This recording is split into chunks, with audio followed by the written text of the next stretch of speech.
আসসালামু আলাইকুম, hello everyone, welcome back to অনন্যাস blog. আজকে একটা মিনি ব্লগ করব একটা র্যান্ডম ডে নিয়ে। Let's start the blog.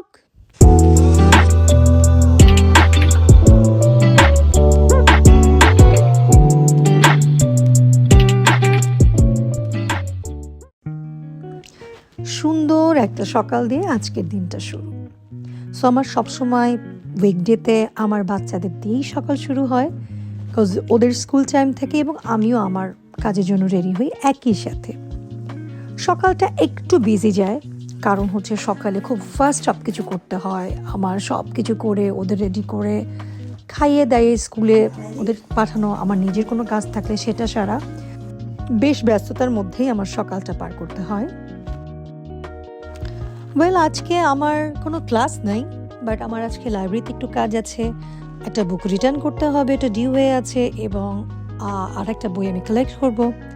আসলে নেক্সট উইকে আমার এক্সাম, সেমিস্টার ফাইনাল এক্সাম, আর এক্সামের আগেই সব প্রিপারেশন দৌড়াদৌড়ি লেগেই থাকে। স্কুল কলেজেও এটা ছিল, এখনও ব্যতিক্রম কিছুই না।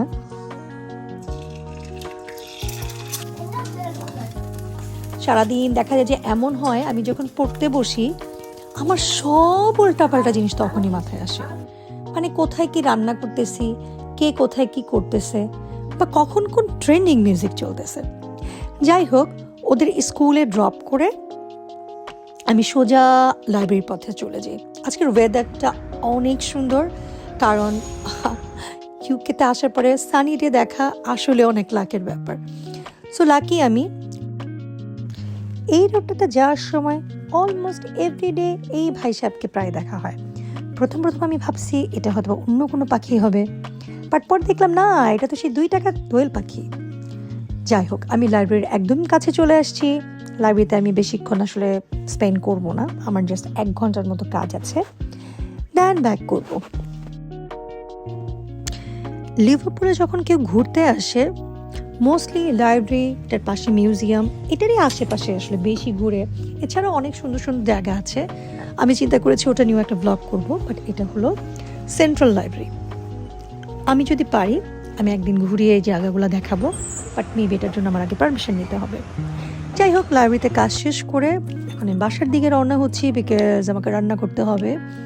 আমি রান্না চড়াই দিয়ে আবার আবিয়ান কানাতকে নিতে যেতে হবে।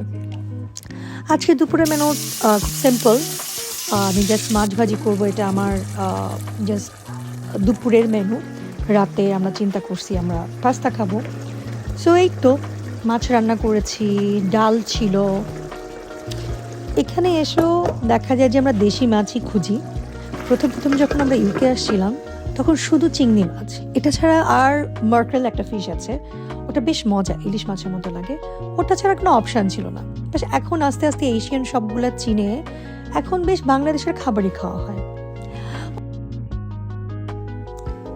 স্কুল শেষ করার পরে ওদের আমি বাসায় নিয়ে খাওয়াই, যদিও ওরা লাঞ্চ টাইমে স্কুলেই লাঞ্চ করে ফেলে, বাট তারপরে তো মায়ের মন, একটু না খাওয়ালে ভালো লাগে না।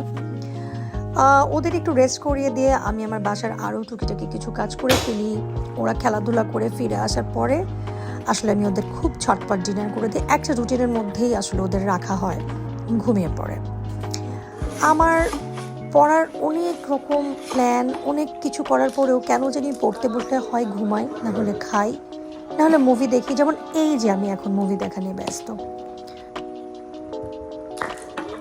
দেন আমার ছেলে মেয়ে এসে বললো পড়ো তোমার এক্সাম। পরে ওদের বলা বলি, এবং ওরাও আসলে পড়তেছিল, ওটা দেখে একটু লজ্জা পেয়ে আমি 25-30 মিনিট মনে হয় পড়েছিলাম, তারপর আবারও back to the pavilion. Anyways, so এটা ছিল আমার ছোট্ট একটা দিন। এক দিন আসলে এক রকম হয়, বাট এটাও অন্য একটি সাধারণ দিনের মতো আর একটা দিন।